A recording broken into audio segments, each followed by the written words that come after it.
En 1848, un ingénieur français, Volta, a découvert l'effet photovoltaïque. 100 ans plus tard, on a créé les premiers panneaux solaires qui sont partis dans l'espace et qui ont alimenté les premiers satellites français, russes, américains. Dans les années 80, le photovoltaïque est retombé sur Terre. Les premières applications ont été d'alimenter les sites non fournis en électricité par le réseau. Le balisage maritime, des pompes solaires en Afrique ou dans les endroits isolés. Et c'est dans les années 90 que les États-Unis, l'Allemagne et le Japon ont initié des premiers programmes de photovoltaïque raccordés au réseau, ce qui est aujourd'hui 99% des applications du système photovoltaïque au niveau mondial.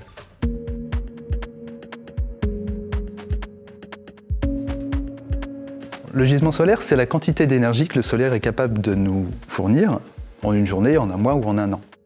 Il faut savoir une chose, c'est qu'en une journée, l'énergie solaire qui est captée par la surface de la Terre est équivalente en énergie brute à la consommation mondiale pendant 30 ans de toute l'humanité. Donc en termes de ressources, la question ne se pose pas. Après, en application photovoltaïque. Avant de parler du photovoltaïque, rappelons une chose. Toutes les sources d'énergie aujourd'hui proviennent du soleil.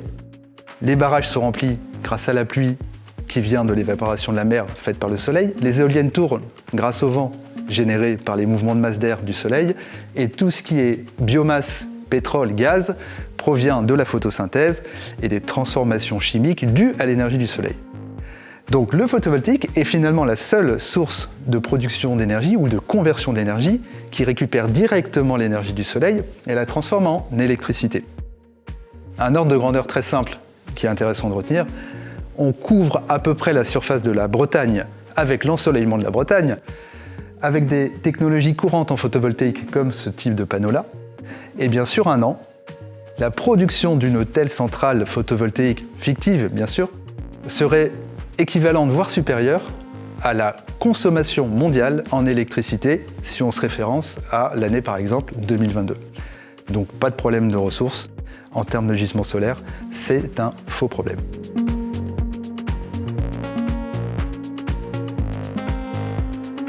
Un panneau photovoltaïque convertit l'énergie solaire directement en électricité. Je dis directement parce qu'il n'y a pas de stockage. Il y a du soleil, il y a de l'électricité, un nuage passe, le panneau photovoltaïque s'arrête quasiment. Qu'est-ce que c'est qu'un panneau photovoltaïque? C'est donc un générateur de courant qui fonctionne en courant continu, qui est l'électricité naturelle. Courant continu, ça veut dire, si on fait une analogie avec ce que vous avez dans votre quotidien, une sorte de pile. Une pile, c'est un pôle plus, un pôle moins. Donc à l'arrière d'un panneau photovoltaïque, là j'ai sorti un câble, vous en avez un autre, il y a un pôle plus et un pôle moins. Qu'est-ce qu'on fait quand on assemble des panneaux photovoltaïques en ceux? On les branche en série ou en parallèle, comme on dit, exactement comme on assemble des piles dans une télécommande. Donc un panneau comme ça, c'est 400 watts. 400 watts en plein soleil dans les conditions optimales. 400 watts, c'est à peu près une cinquantaine d'ampoules LED, par exemple, ou le cycle moyen d'un lave-vaisselle. Quand on assemble plusieurs panneaux entre eux, on les branche entre eux. Donc forcément, on va augmenter la puissance, et puis on va augmenter la tension, et on va augmenter l'intensité. Et on va rentrer dans des domaines qui sont de plus en plus dangereux en termes de sécurité électrique. Une des particularités considérées comme un point faible du photovoltaïque, c'est qu'on ne peut pas l'arrêter. Il est impossible d'interrompre sa production d'électricité en journée.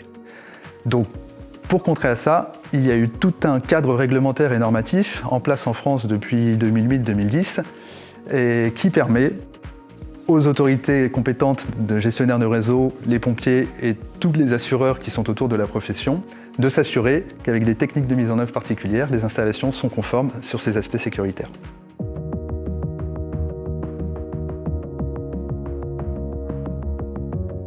Une des premières applications, et surtout une des applications historiques, c'est l'électrification des zones non électrifiées, ce qu'on appelle les systèmes photovoltaïques autonomes, qui fonctionnent avec des batteries et qui permettent d'apporter de l'électricité en Afrique ou dans des endroits où il n'y a pas d'électricité. Rappelez-vous qu'à peu près 1 milliard de personnes aujourd'hui sur Terre n'ont pas accès à une électricité au réseau comme nous l'avons tous les jours.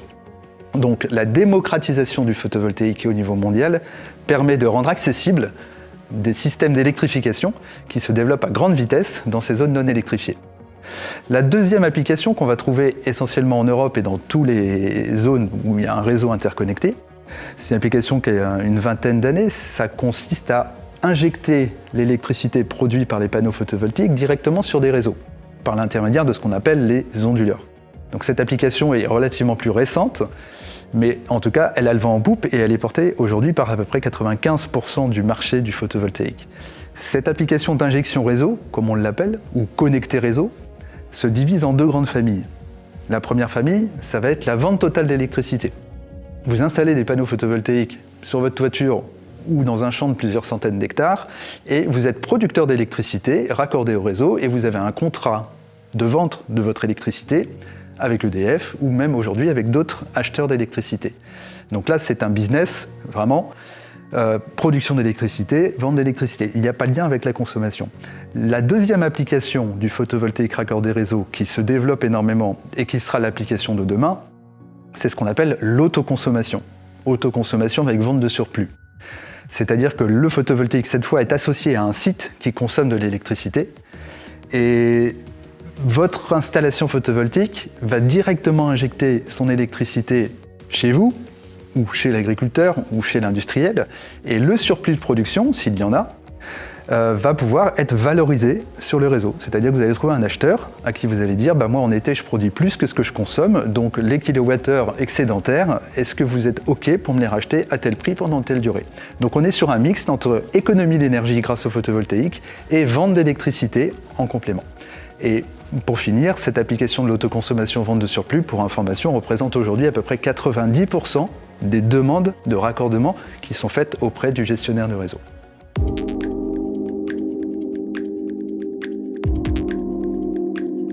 D'après l'Agence internationale de l'énergie, l'électricité photovoltaïque est aujourd'hui la moins chère au monde. C'est-à-dire qu'elle coûte moins cher à produire que l'éolien, que l'hydraulique, que le nucléaire et que toutes les autres sources de production d'électricité à partir de combustibles fossiles. En photovoltaïque, vous avez une approche extrêmement capitalistique. C'est-à-dire que le coût de revient de l'électricité est basé dans le coût d'investissement, uniquement. On n'achète pas le soleil. La maintenance est minime. Donc à partir du moment où on investit que ce soit 1 000 € ou 1 million d'euros dans une centrale solaire, on connaît le coût de production de notre kilowattheure sur 30, 40, voire 50 ans. Donc c'est extrêmement sécurisant pour les investisseurs.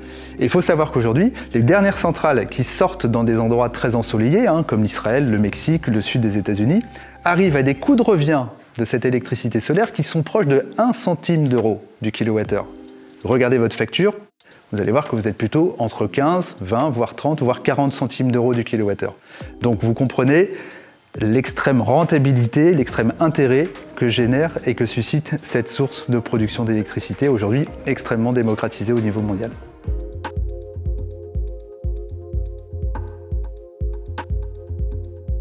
On entend beaucoup parler de photovoltaïque dans la presse et les médias ces derniers temps. J'aimerais juste revenir sur quelques points qui peuvent être compris comme des contre-vérités et vous expliquer avec un petit peu de détail les points positifs et négatifs de cette source d'énergie. Le photovoltaïque est fabriqué à 99% dans les pays asiatiques. C'est une vérité. Pour plusieurs raisons.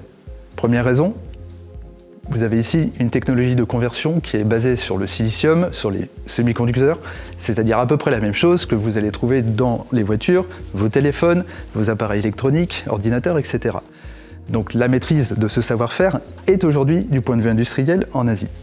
Deuxième point, le marché du photovoltaïque. Où sont installés la majorité des panneaux photovoltaïques? Il faut savoir une chose, c'est que la Chine installe en un mois ce que la France installe à peu près en 10 ans.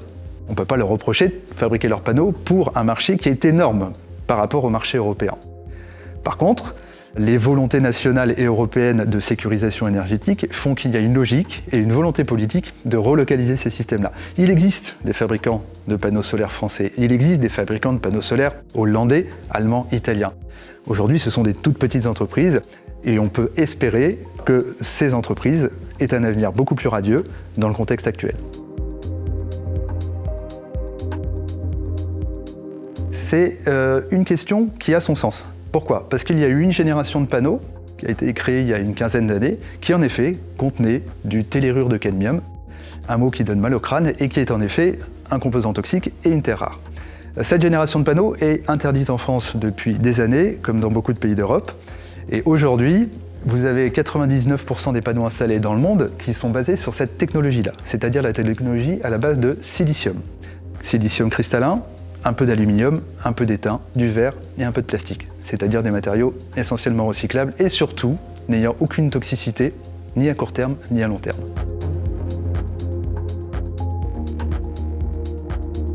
Premièrement, on constate que les panneaux photovoltaïques ont une durée de vie supérieure à ce qui était annoncé. À savoir, les panneaux photovoltaïques installés dans les années 80-90, qui sont les premiers, sont toujours aujourd'hui sur les toits en train de produire de l'électricité. Deuxièmement, il y a 3 ou 4 entreprises de recyclage en France, et il y en a bien sûr plusieurs dizaines dans le monde, qui sont prêtes et qui commencent déjà à recycler certains panneaux, plutôt des panneaux cassés de chantier ou des défaillances de panneaux en série. Le constat, c'est quoi? C'est qu'environ 95% des panneaux de ce type-là sont recyclables, à savoir du verre, du silicium qui est réutilisé pour les panneaux et de l'aluminium qui est une matière bien sûr réutilisable à l'infini. Donc le problème du recyclage des panneaux photovoltaïques n'est pas à ne pas prendre en compte, mais c'est un faux problème pour décrier cette technologie. Alors, le photovoltaïque est-elle une énergie décarbonée ? On ne peut pas dire oui à 100%, comme aucune des sources d'énergie. À chaque fois qu'on produit quelque chose, on produit du carbone. Donc je vais vous donner les chiffres actuels validés par l'Agence internationale de l'énergie. En moyenne, quand vous produisez 1 kWh d'électricité avec du photovoltaïque, vous émettez entre 15 et 30 grammes de carbone. Je vous mets en comparaison, l'éolien c'est environ 10 à 20, les centrales à gaz qu'on allume en hiver c'est entre 800 et 900. Donc c'est une énergie qui produit du carbone, mais de manière extrêmement faible et qui contribue à avoir un système électrique relativement peu carboné.